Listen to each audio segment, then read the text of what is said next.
Buenas tardes a todos.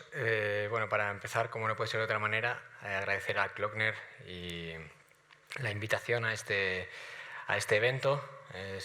Para mí es un halago compartir cartel con tantísimos buenísimos profesionales.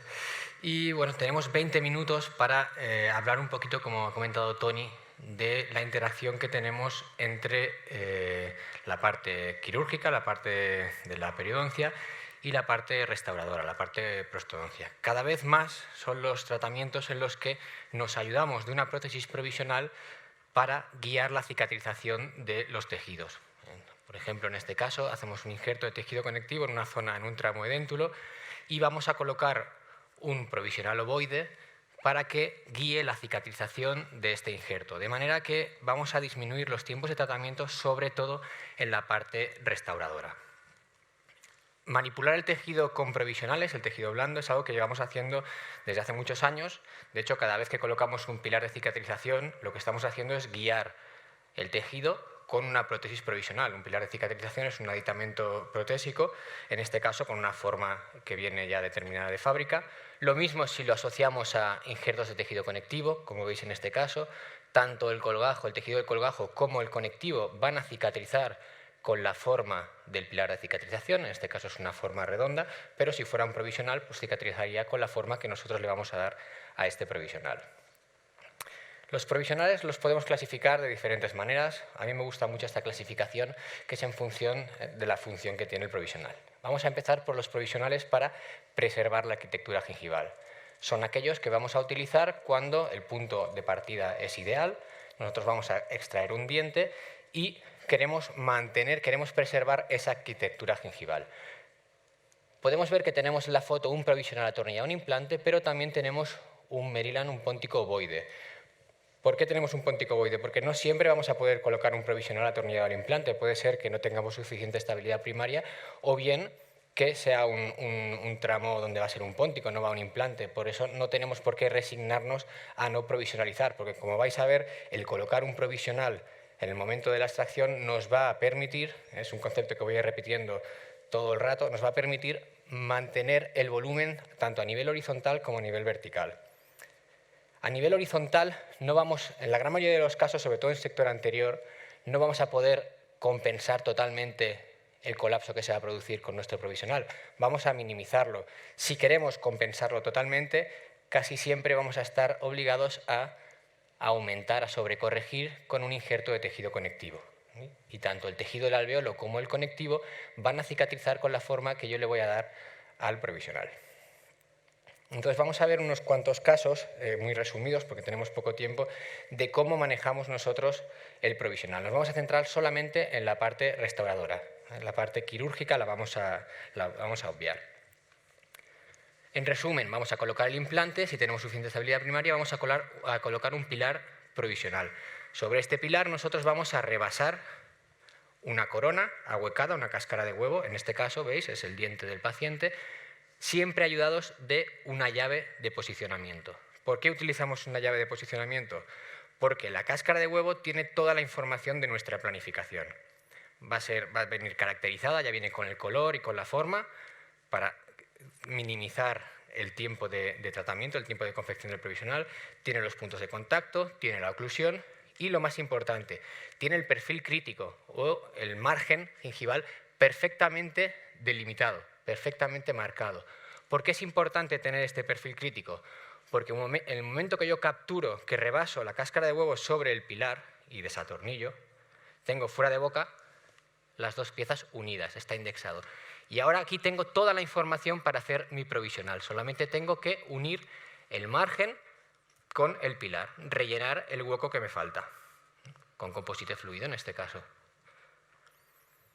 O sea, la confección del provisional, la parte que voy a tener que hacer es la del perfil de emergencia, porque ya tengo el margen perfectamente marcado en el provisional que me viene del laboratorio o que hemos confeccionado nosotros. ¿Veis? Aquí vemos el provisional una vez finalizado. Hemos unido esta zona con el pilar y le hemos dado una concavidad. Este caso es un poco antiguo. Ahora la tendencia es hacer esta concavidad cada vez mayor. ¿Por qué? Porque si comparamos el provisional con el diente que nosotros hemos extraído, hacemos una superposición, todo este espacio, la discrepancia que hay entre el tamaño del diente y mi provisional, se va a rellenar con un coágulo que se va a convertir en tejido conectivo. Por lo tanto, cuanto más espacio demos con nuestro provisional, mayor cantidad de tejido tendremos. Observar lo fino que es el tejido por vestibular de un diente. Y esto es un paciente que tiene un biotipo tirando a grueso. Comparar con a vestibular de nuestro implante. Es importante, obviamente, colocar los implantes hacia palatino para dejar espacio al tejido. Si nosotros colocamos el implante hacia vestibular, pues estamos minimizando ese volumen de tejido, y cuanto más a vestibular, peor. Además, tampoco vamos a tener, si el implante está muy a vestibular, vamos a tener margen de maniobra con nuestro perfil de emergencia para dar espacio al tejido. También hay una parte a nivel de hueso que es importante que el implante esté a palatino, pero no vamos a entrar en ese aspecto. Si nos fijamos en este caso, es un paciente que tenemos que realizar la extracción de un resto radicular en un canino, pero tenemos un implante por distal y un póntico por mesial.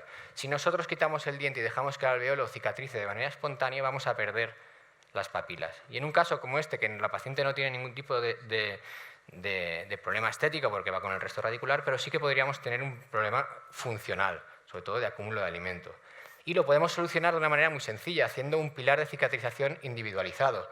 Esto no requiere mucha planificación, no es como una cáscara de huevo que tengo que hacer una planificación previa.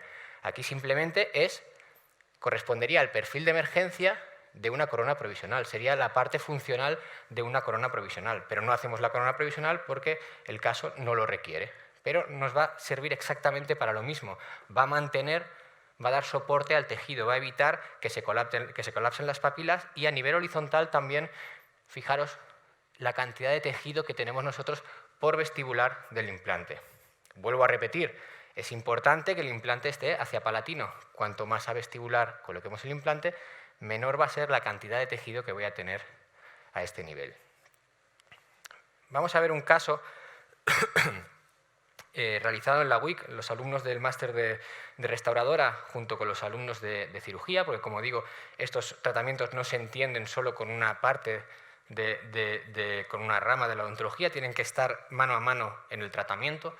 Y es un caso, igual que los que ha presentado antes José Nart, hecho totalmente por los alumnos, para que veáis que lo importante es el diagnóstico. Una vez el diagnóstico es correcto, el tratamiento, no voy a decir que es un tratamiento sencillo, pero es un protocolo que si sigues paso a paso los resultados son predecibles. En este caso el punto inicial no es favorable, porque la paciente tenemos que realizar la extracción de los dos centrales, pero tenemos los márgenes más coronales que los laterales. Estéticamente no nos favorece, es una paciente con una sonrisa alta. Vamos a hacer un encerado, a partir de este encerado vamos a hacer un mock-up, se lo vamos a enseñar a la paciente, y cuando nos da el OK, para nosotros este va a ser nuestro punto de partida, nuestra referencia para todo el tratamiento. Ese punto es donde vamos a poner el perfil crítico de nuestra restauración. Vamos a solapar el encerado en el software de planificación y sabemos que justo desde aquí 4 milímetros, 3, 4, en función de las preferencias de cada uno, es donde vamos a colocar nuestro implante, en la posición apicocoronal. Vamos a realizar la cirugía guiada, vamos a colocar unos conectivos para compensar el colapso horizontal y, ayudados de la llave, vamos a rebasar la cáscara de huevo que está hecha en función del encerado. Esta cáscara de huevo, igual que habéis visto antes, ya lleva el perfil crítico marcado. Yo sé que este es el futuro margen de mi restauración. Yo sé que ahí es donde yo quiero que quede el margen de la prótesis definitiva. Y hago lo mismo que antes. Voy a unir ese punto con el pilar. Voy a hacer un escalón. Este escalón es el que, cuando yo atornille en mi provisional, va a empujar el tejido y lo va a colocar exactamente donde nosotros hemos planificado. Aquí vemos cómo colocamos los dos provisionales, y antes y después de la cirugía. Inmediatamente después de la cirugía. Una semana después, el tejido va a cicatrizar en la posición que nosotros le hemos dado. Hemos guiado la cicatrización de este tejido y lo hemos colocado más apicalmente. 3 meses después, este es el aspecto que tenemos. Así cicatriza el tejido. Le hemos dado soporte con nuestros provisionales. Ahora vamos a transmitir esta información al técnico de laboratorio, copiando el perfil de emergencia del provisional para que el técnico nos pueda hacer, en este caso, pues un pilar de circonio con el mismo perfil que hemos trabajado nosotros. Y algo muy importante que con este tipo de abordaje, con los implantes inmediatos y progresión inmediata, es cuando trabajamos con implantes adyacentes, que nos permite mantener la arquitectura gingival entre los dos implantes, mantenemos la papila entre los implantes. ¿Por qué? Porque normalmente en este tipo de casos tenemos soporte, tenemos un pico óseo que nos va a soportar este tejido. Aquí ves el caso terminado, el control 2 años y medio después, hace 2 semanas lo hicimos, tenemos el frenillo que se está acercando al margen, nos está creando una pequeña asimetría, la paciente está embarazada, entonces hemos pospuesto el tratamiento, pero obviamente esto lo vamos a tener que tratar. Otro caso en el que hemos colocado, en este caso son 3 implantes en sector anterior, es un caso complejo, en principio no iban 3 implantes en sector anterior, solamente 2, se fracturó un muñón y al final colocamos 3 implantes. Como es un caso complejo, una sonrisa alta, 3 implantes adyacentes, hemos sobrecorregido en exceso con el conectivo. Lo que ha ocurrido es que el tejido ha rebosado por encima del perfil de emergencia que nosotros, del perfil crítico que nosotros hemos creado en nuestro provisional. El tejido está por encima del escalón que nosotros hemos hecho al provisional. ¿Qué tenemos que hacer? Pues según el estudio de Clavijo y Blasi, el artículo, perdón, cuando tenemos suficiente volumen, tenemos que aumentar el contorno crítico. Tenemos que empujar este tejido otra vez con nuestro provisional. Vamos a sobrecontornear lo suficiente para empujar el tejido. Y en una misma visita pasamos de no tener el festoneado a marcarlo modificando los provisionales. Una semana después, este es el aspecto que tiene el tejido. Todo este tejido lo está soportando nuestra prótesis provisional. Fijaros el volumen de tejido que tenemos. Transmitimos nuevamente la información al técnico de laboratorio para que nos pueda hacer una corona definitiva igual que la corona provisional que nosotros hemos hecho. Fijaros el aumento que hemos hecho nosotros aquí del perfil crítico, cómo hemos sobrecontorneado para sujetar, para controlar el tejido y posicionarlo más apicalmente. Este es el perfil que nosotros conseguimos y fijaros cómo hemos conseguido compensar el colapso horizontal en 3 implantes adyacentes. Hemos mantenido el volumen a nivel horizontal y a nivel vertical en una paciente con alta demanda estética. ¿Y por qué tenemos papilas?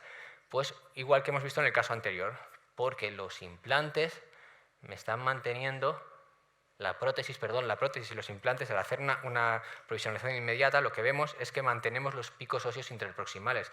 Y este control es 2 años y medio después de la extracción. Y seguimos teniendo hueso coronal a los implantes.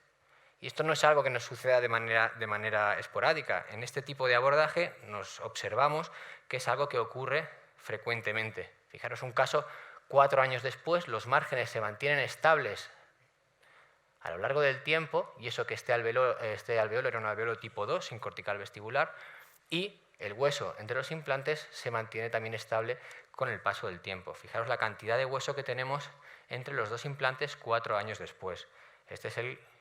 Por eso tenemos este hueso, es el que está soportando el tejido, la papila, entre los 2 implantes. En cuanto a provisionales para recuperar la arquitectura gingival, obviamente son aquellos que vamos a utilizar cuando hemos perdido el festoneado, cuando tenemos la encía plana. Normalmente en un tramo edéntulo en el que se ha realizado una regeneración, porque si no aumentamos tejido, si no regeneramos, no tenemos volumen de tejido, difícilmente vamos a poder modelar nada. Necesitamos suficiente volumen para darle forma con nuestros provisionales. Este es el paciente. Aquí vemos la problemática, es un paciente con ausencia en el 11, un caso sencillo porque tenemos los picos óseos interproximales, tenemos suficiente tejido duro y a priori blando. Sin embargo, tenemos un problema, tenemos que ser capaces de diagnosticar que el paciente tiene erupción pasiva alterada. Y según el estudio de NART en la WIC, la prevalencia de este tipo de pacientes es suficientemente elevada como para tenerlo en cuenta siempre que vayamos a diagnosticar un caso de estas características. Porque en un caso como este, que tenemos un exceso de hueso en los dientes, también tenemos un exceso de hueso a nivel vertical en el tramo edéntulo. Si nos pasa por alto la erupción pasiva alterada, nosotros abrimos un colgajo a ese nivel solamente en el central, colocamos el implante con nuestra referencia, la referencia a nivel óseo, el implante va a quedar totalmente coronal. Y vamos a pasar de un caso sencillo a un caso ya complejo desde el punto de vista rehabilitador. Entonces, en este caso, es una EPA tipo 1B, vamos a realizar una osteoplastia para reducir el volumen de hueso. No solamente tenemos un exceso de hueso a nivel vertical, sino también a nivel horizontal. Vamos a reducir este volumen y también vamos a hacer una osteotomía para dar espacio al epitelio. ¿Qué cantidad de osteotomía vamos a hacer? Pues es realmente difícil establecerlo porque va a depender de cada individuo. Por eso la bibliografía en este caso varía mucho. Pasamos de 1 a 3 milímetros. Algunos autores recomiendan 1 milímetro, 1,5 milímetros. Nosotros en este caso hicimos 2 milímetros. Lo ideal sería poder ver en un diente que no tenga erucción pasiva alterada del paciente su espacio, perdón, la distancia, pero en este caso nosotros dejamos 2 milímetros y el tratamiento va a ser solamente tocar el hueso y hacer una reposición coronal del colgajo, sabiendo que probablemente cuando el tejido esté maduro se va a retraerse, pero que vamos a tener que hacer un pequeño perfilado para dejar expuesta toda la corona anatómica. Es algo que le explicamos al paciente. Podemos hacer el reposicionamiento directamente el día de la cirugía a nivel del margen, pero corremos el riesgo de tener un poquito de recesión y dejar expuesta la raíz. Entonces preferimos hacerlo en 2 pasos. Y como comentaba antes, el punto clave del caso es cuando vamos a colocar el implante, la posición apicocoronal. ¿Qué referencia vamos a tener? Para nosotros en el caso ahora que hemos abierto un colgajo grande y hemos remodelado el hueso es muy fácil. ¿Por qué? Porque tenemos una referencia estática que es la línea melocementaria del 21, que es donde yo quiero que se quede el margen de ese central y donde quiero que quede el margen, evidentemente, del 11. Entonces vamos a profundizar con nuestro implante 4 milímetros a partir de este punto. Vamos a sobrecorregir con tejido conectivo, en este caso de la zona de la tuberosidad. Considero que es la zona de elección siempre que tengamos disponibilidad para implantes unitarios. Es un tejido muy denso, con normalmente poca morbilidad para el paciente y una técnica relativamente sencilla. Hay diferentes técnicas de obtención, va a depender de la cantidad de tejido que tengamos en la zona donante. En este caso nos vamos a llevar una cuña distal, hacemos 3 incisiones, esta última la unimos con la primera, nos llevamos epitelio y conectivo y extraoralmente vamos a eliminar el epitelio. En este caso lo hacemos rascando, podría ser hacerlo cortando como ha enseñado Juan Zufía antes, y eliminamos si tenemos algo de tejido adiposo. Ya tenemos listo el injerto. Aquí vemos el epitelio, se nota claramente la diferencia entre el epitelio y el tejido conectivo. Y este es el injerto ya sin epitelio, listo para colocar. 3 meses después, este es el aspecto que nos encontramos. Ya tenemos suficiente volumen para empezar a trabajar con los provisionales. Este es el aspecto que cualquier prostodoncista querría tener si le viene un caso para rehabilitar un implante del sector anterior. Hay que tener suficiente volumen para poder empezar a manipular el tejido con la prótesis provisional. ¿Cómo lo vamos a hacer? Vamos a utilizar el diente que lleva el paciente ya pegado a un bracket como provisional. No es un diente muy bonito, pero lleva ya 2-3 años con ese provisional, no va a venir ahora de 2 meses, que es lo que vamos a tardar más o menos en modelar el tejido. Vamos a hacer una llave para capturar la posición. Igual que hemos hecho anteriormente, lo vamos a capturar con un pilar provisional. No lo he comentado, en este caso hemos colocado un pilar de cicatrización no estándar, sino que hemos hecho un pilar de cicatrización individualizado, que como va con un tornillo pasante me permite hacerlo asimétrico, me permite hacer esta parte más estrecha que la parte mesial. Entonces vamos a capturar la posición, vamos a rellenar un poquito el pilar para asegurarnos que no se despega de la corona y lo vamos a volver a colocar en boca. Tenemos que hacer a mano alzada el perfil crítico, porque ahora no tengo un provisional que me viene marcado el perfil crítico, me lo tengo que inventar en clínica. En este caso vamos a apoyar el composite sobre el tejido blando, dándole la forma que nosotros consideremos oportuna. No vamos a intentar en el primer incremento igualar el margen del otro central porque sería un exceso de presión. Lo vamos a hacer paulatinamente en diferentes visitas, normalmente 2, 3, 4 visitas, en función de las necesidades. Colocamos por encima el composite, lo sacamos, atornillamos a la réplica y este es lo que tenemos ahora. ¿Qué tenemos que hacer? Lo mismo que hemos visto antes. Vamos a rellenar desde donde yo considero que está el perfil crítico hasta el pilar. Con la diferencia que todo este espacio de aquí, que antes se iba a rellenar con un coágulo, ahora es tejido. Entonces yo todo este tejido, cuando vuelva a colocar el provisional, lo voy a empujar. Pero no solo lo voy a empujar apicalmente, sino también horizontalmente hacia vestibular, de manera que también voy a ganar volumen trabajando el perfil de emergencia del provisional. Este es el trabajo que hacemos. Lo volvemos a colocar, ¿veis? Ahora ya estoy generando una isquemia sobre el tejido. Cuando ya tengo finalizado el provisional y he hecho el composite por mesial del 21, porque los espacios eran asimétricos, el 11 era más ancho mesiodistalmente que el 21, atornillo, creo esta isquemia y esperamos una semana. Una semana después, este es el aspecto. Volvemos a hacer un pequeño incremento. Aquí vemos el composite, un pequeño incremento, una semana después, y fijaros cómo ya el tejido interproximal también empieza a reaccionar, empieza a crecer la papila. Es el momento de hacer el perfilado que comentaba antes, hacer la pequeña gingivectomía para terminar de dejar la corona clínica, la corona anatómica al descubierto. Hacemos la gingivectomía y obviamente como estamos alargando un poquito el 21, vamos a tener que hacer también un pequeño incremento en el 11 para igualar los márgenes. ¿Veis? Generamos un poquito más de presión en esta zona.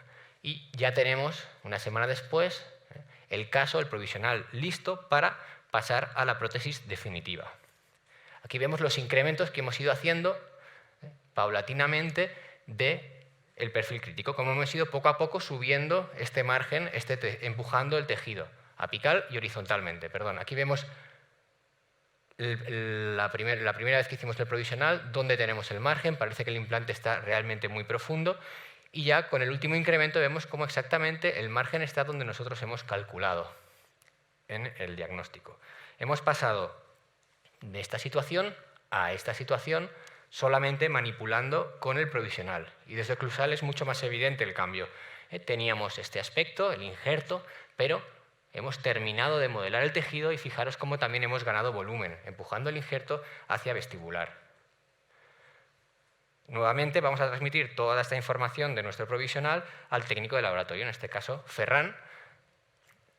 De esta manera me va a poder hacer una corona definitiva exactamente con el mismo perfil que mi corona provisional, porque yo tomo la impresión con una copia de mi provisional.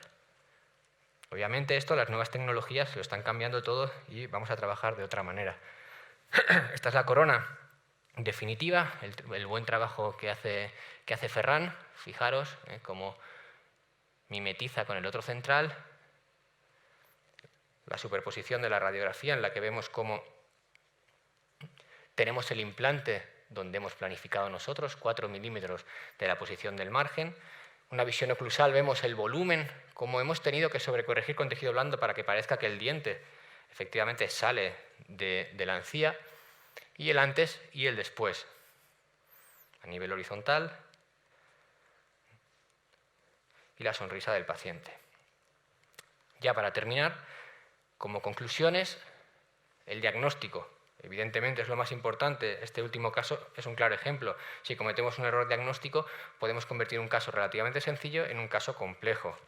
Siempre que sea posible provisionalizar tras una extracción, ya sea con un provisional atornillado o con un Merrill ovoide. Compensar la pérdida en caso de tramos edéntulos o la futura pérdida en casos de implantes por extracción con tejido blando en los casos que requieran estética. La colocación del implante apalatino, por lo que hemos comentado, para dar espacio al tejido. Y por último, un perfil de emergencia bien cóncavo para nuevamente volver a dar espacio al tejido blando. Muchas gracias por la atención.